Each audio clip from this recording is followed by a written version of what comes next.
તો વર્ષે 15 થી 20, 25 લાખ રૂપિયા ગ્રાન્ટ વાપરવા મળશે ને, તો તમે 5 વર્ષની અંદર કેટલા પૈસા કમાવો? અને આ કદાચ અમે નથી ભણવાના, અમે 3-4 જોડે વાત ચાલુ જ છે, બરાબર? તો પછી 5 વર્ષ સુધી ખોટા હાથ પપોળવાનું કામ કરવાનું, અને એ વસ્તુ બની છે એ પાછો મોકો નહીં આવે ભાઈ.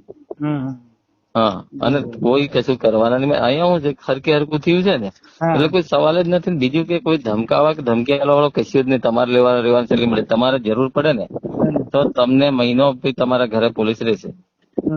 બીજી વસ્તુ કે તમારે રહેવાનું છે ડેપ્યુટી સીએમ ગૃહમંત્રીના બંગલામાં, એમ કહેતા ચાલે. હા, તમારે સારી ઓળખાણ થઈ જશે.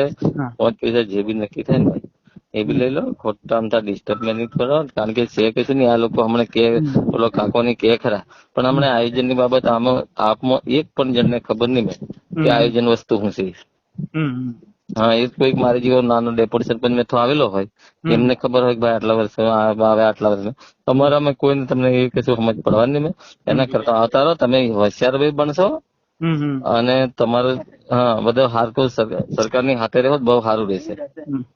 હું એક વસ્તુ છે, હું વિધાનસભાનો આવેદન ખાબર સાહેબ ને તમને ખબર હતી, આમ અમે ફાયરિંગ વાળા, બરાબર? તો હું કેમ આવતો રહ્યો? મને શું થયું હોય આવવાનું? બરાબર છે. હે તમને તો હજુ આ કઈક હાલમેલ કરીને લાવવાના, પણ મને તો આમ થો વેણ લાવેલા. ટિકિટ આલી એટલું છે.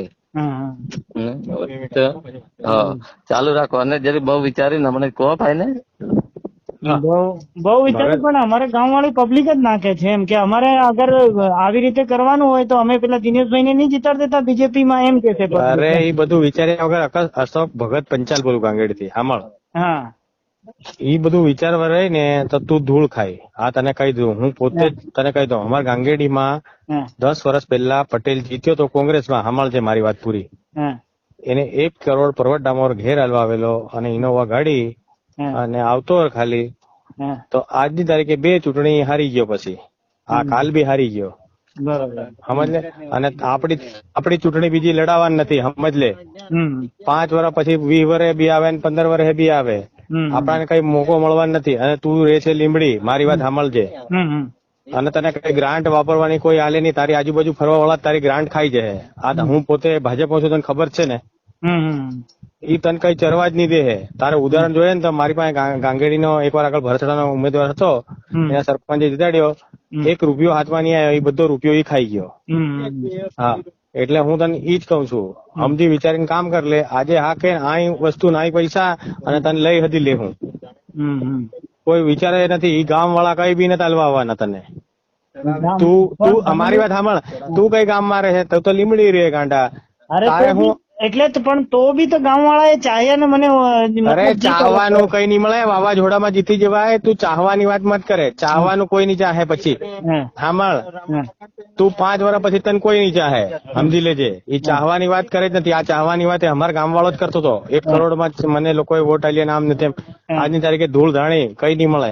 લડીને હમણાં પીને આજ ગાંગેડીમાં ઝઘડા કરી રહ્યો. હમણાં તારા વાપરેલા પૈસા બી તારા વળે નહીં. આ તને હું મોએ કહી દઉં છું. અમે તો આટલા 35 વર્ષથી ભાજપમાં છે, બરાબર? તું વિચારીને કામ કર લે. બાકી આ વસ્તુ ના પૈસા તું જતો રહેજે, તને પ્રોટેક્શન હાથે કાઢ લે. તારે કઈ રહેવાનું છે હમણાં? અને બીજા 5 કામ સાંભળ, બીજા 5 કામ તને વધારાના બી આલે આ લોકો. અને ઉપપ્રમુખ બનાવવા કે બોલ. એ બધી વાત સાચી, પણ હવે તમે અહીં આવીને આ ગામ વાળાની વચ્ચે કહો. ગામ વાળા વચ્ચે નહીં થાય. તારે નક્કી કરવાનું. તું ચૂંટાયો તારે જ નક્કી કરવાનું. ગામ વાળા કઈ નહીં કે. ગામ વાળા શું કે, મારી વાત પૂરી સાંભળ. તું બધો મેન્ટલી ખરાબ છે. તું અહીં કઈ નથી રહેવાનો. મારી તું તો કઈ રહેવાનો? તું કઈ રે? લીમડી. હા, તો પછી લીમડી ની રે ને ભાઈ. તારે હું તું પૈસા લઈને ખકેરીને છૂટો થાય ને ભાઈ. તું પાછી સીટ આવે તારની વાત તાર. તને કઈ ગાળો દેવા લીમડી આવવાના છે? તું બી ગાંડો છે ગાંડા. લક્ષ્મી ચાંદલો કરવા મત મો દોખે.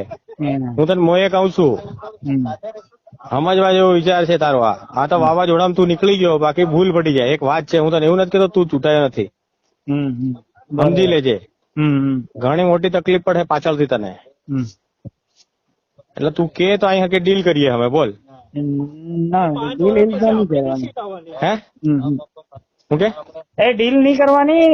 ગામ વાળા ના કે છે ચોખ્ખું જ. અરે ગામ વાળા કઈ નહીં આવે મારો ભાઈ.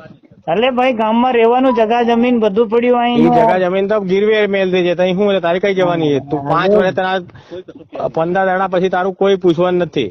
આટલા ચૂંટણી લડી ને આટલા બધા ગયા એટલે કઈ ના તને જીતી ગયો. પેલું કનુ ભાભોર ને તું દેખ લે ને કેવો જીતતો હતો. 2 વર્ષથી હમણાં 2 મોસમ થી એનું કઈ ખુ નીકળી ગયું. આજ કોઈ યાદ નથી કરતું. કનુ ભાભોર નું ઉદાહરણ રહ્યું તને હું આલું ને મને પૂછ ને તું. કાંગડી મૂછો ચડાવીને કેવો આવતો હતો પેલા. સ્કોર્પિયો ગાડી લઈને આવતો, હમણાં એક્ટિવા લઈને આવે છે. સમજી લેજે. પાર્ટી ગઈ ને વાત ગઈ ને રાત ગઈ. પાર્ટી વિરુદ્ધ ગયા પતી ગયું. અને ભાજપ માં 2 કામ વધારે બી મળે. અત્યાર સુધી તો કઈ કામ થયું નહીં ને હવે થોડી પબ્લિક કઈક ચાહે. અરે ચાહવાનું તને શું આવ્યું? તને તારી આ તો બક્ષી ની આવી એટલે લડી. મેં બી બક્ષી આવી લડ્યો. પછી તારી બક્ષી ની થોડી એસટી ની જ સીટો આવે. ચાહવાની કઈ વાત આવી એનામાં? એટલે મતલબ કે પબ્લિક નું એવું કેવું છે, પબ્લિક બધું જ કહે. પબ્લિક ની વાહને મત લાગે. પબ્લિક કઈ બધું જ કહે. પબ્લિક ડરાવા અમારા ગાંગડી વાળા થી ડરાવા એ રહી ગયો આજની તારીખે. હું તને મોએ જ કહું ને, એ આજની તારીખે હલવાઈ રહ્યો. આજની તારીખે પોતે પૈસા ખર્ચી કરીને હારી રહ્યો. તને કોઈ પૂછે એને તો એસટી છે ઘડી ઘડી લડવા મળે. તું તો બક્ષી છે. બક્ષી માં કઈ સીટ ફરતી ફરતી આવે હે. આવે તારની વાત તાર. બરોબર. હા, અને તારે કઈ આવી રહેવાનું છે? તું ઝંઝટમાં પડે. તારે જ લીમડી રહેવાનું. લીમડી થી ડાયરેક્ટ ધાનપુર જવાનું. ધાનપુર થી ડાયરેક્ટ લીમડી. તું શું કરવાનો? ઝંઝટમાં પડે. લોકો 2-5 દાડા કહે પછી કોઈ ભૂલી જાય. अच्छी પાર્ટીઓ. અમે ગરબાડા તાલુકામાં એકવાર મારા બાપા અજીતભાઈ ને એમ હતા તો એક આ જેસાવાડાનો નાવી ચૂંટાયો હતો. એનું નામ ભૂલી ગયો હું. ઈ ને કમલેશ માવી હમણાં હારી ગયો. ઈ 2 ને અમે ઉઠાયા હતા રાતે. અને ઈ ભાજપમાં જોડાઈ ગયા ચાલુ સરકારમાં એમ. બરોબર. અરે ખોવા જવા દીધા રે યાર. રાજને ફોન કરો ફટાફટ બોલાવતા પાછા. ના એટલે તું વિચારીને કર દે તો અહીં ડીલ કરીએ એમ. તું કે એટલી ડીલ કરી દઈએ એમ. ના આપડે કોઈ વિચાર ની કોઈ ડીલ નહીં કરવાની. કોઈ નહીં. એટલે તારે આવું નથી એમ કે? ના નહીં આવું. નહીં આવે કે?